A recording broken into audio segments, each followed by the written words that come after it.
સેવા ધૂન મંડળ સુરત તરફથી આ ગાયાના માટે ઘાસ મોકલાયેલો છે. એક ગાડી આવી છે ને 2 ગાડી આવે છે. માં ખોડિયાર સુખી રાખે. આ નિરાધાર ગૌ સેવાના માટે જેનાથી જે બને એ મદદ આપે એમને ભગવાન સુખી રાખે એવી મારી વિનંતી છે. 5265 ગાયું છે. લોલે લંગડે હાજે બીમાર જ્યાંથી કોઈ પણ લઈને આવે છે તો ગાયને અહીં લેવાનું થાય છે. ગાયને અહીં સહકાર આપવાનો થાય છે.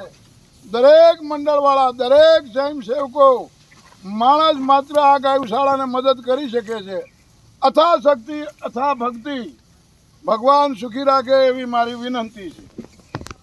જય માં ખોડિયાર. હાલ આવતો રહેશે ગાડીને આગળ આવતો રહેશે. આ બધું આપવું જોઈએ હો. આ ટ્રેક્ટરો સેવા સમિતિ બધું જ આપવું જોઈએ.